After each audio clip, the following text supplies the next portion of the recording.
Welcome sa Tagalog Horoscope, ang iyong gabay sa pang-araw-araw na buhay.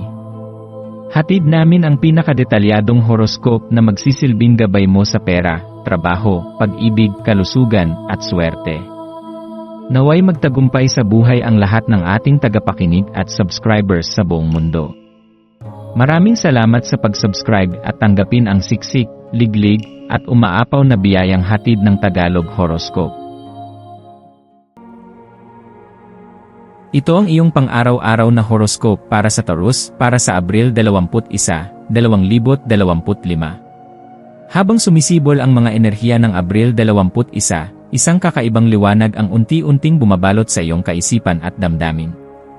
Isang panibagong araw ang muling nagbubukas ng mga pintuan para sa introspeksyon at pagkamalikhain. Ang mga ideyang naiipon sa iyong isipan ay tila sumisigaw para sa pansin, at ngayon, ang universo ay tila nagbibigay sa iyo ng pahintulot na bigyang boses ang mga ito.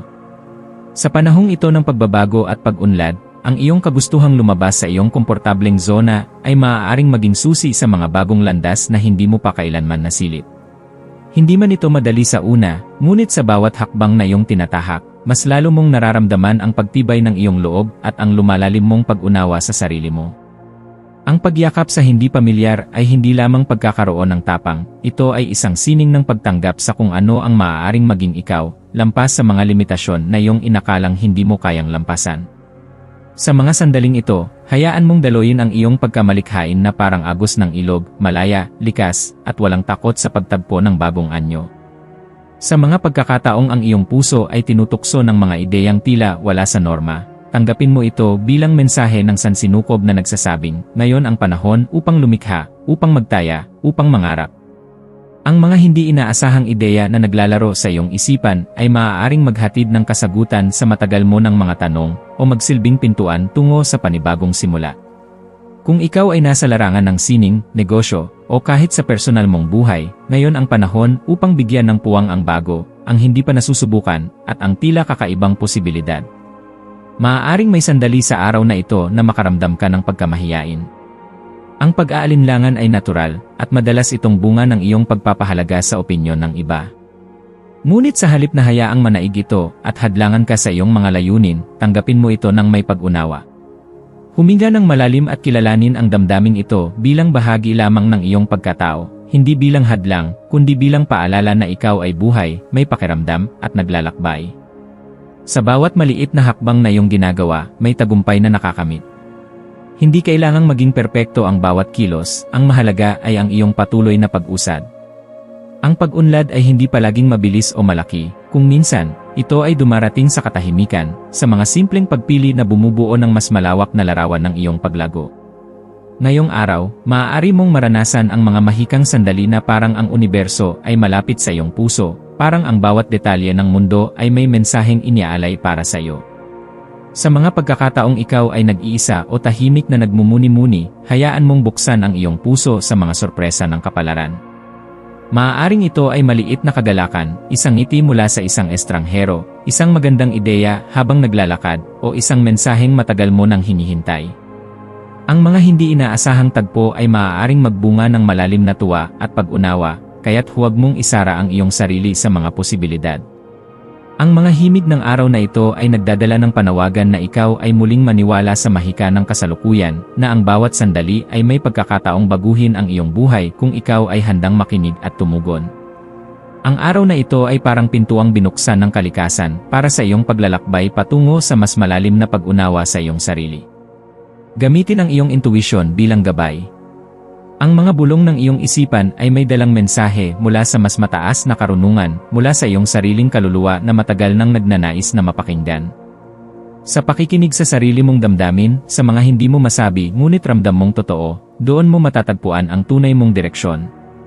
Huwag mong ipagwalang bahala ang mga biglaang hila ng iyong puso, ito ay maaaring senyales ng bagong landas na tatahakin. Hayaan mong umusbong ang mga koneksyon na may kahulugan, mga pag-uusap na nagbubukas ng kamalayan, mga pagkikita na tila isinulat na sa tadhana.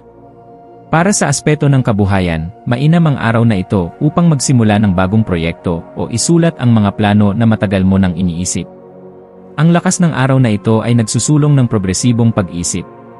Kung ikaw ay may negosyo, huwag matakot subukan ang makabago o di-tradisyonal na pamamaraan. Para sa mga nasa trabaho, ang pagpapakita ng inisyatibo ay maaaring magbunga ng magagandang resulta.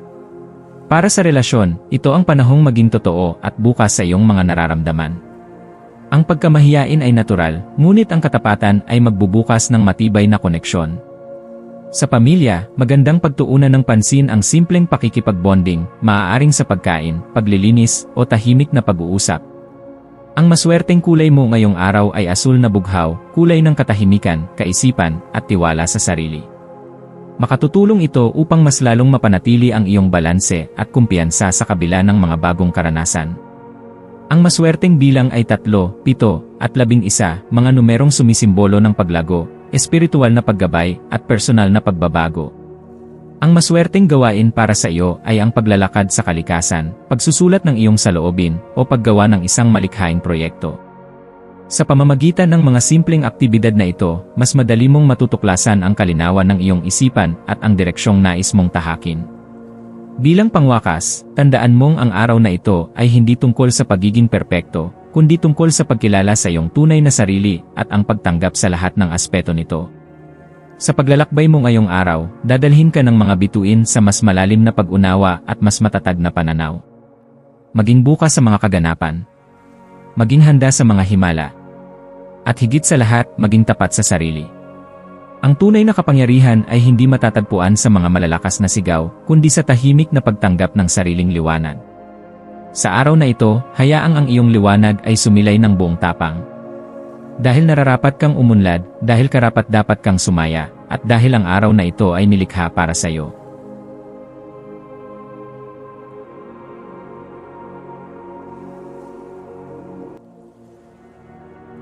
Tayo ay magkaroon ng kaunting sandali upang ipagdasal ang lahat ng mga dalangin ng ating mga subscribers, na sana'y matamo nila ang kanilang mga pinapangarap sa buhay, magandang trabaho, mabuting kalusugan, payapa at masayang pamumuhay, at siksik, liglig at umaapaw na biyaya at kayamanan.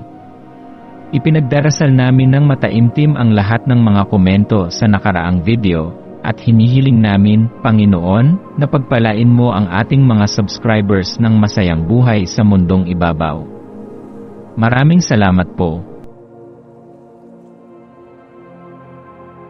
Maaari kayong mag-subscribe sa aming channel na Daily Prayer, kung saan nag-a-upload kami ng pang-araw-araw na Catholic Gospel Readings, Reflections, at Daily Rosary Reading para sa lahat ng misteryo ng araw. Tulungan ninyo kaming buuin ang community na ito at mag-subscribe na. Ang link ay nasa description box. Maraming salamat sa panonood ng iyong horoscope ngayon araw. Naway gabayan ka ng mga bituin sa iyong landas. Huwag kalimutang mag-like, share, at subscribe para sa iba pang cosmic na kaalaman. Hanggang sa muli, manatiling konektado sa universo,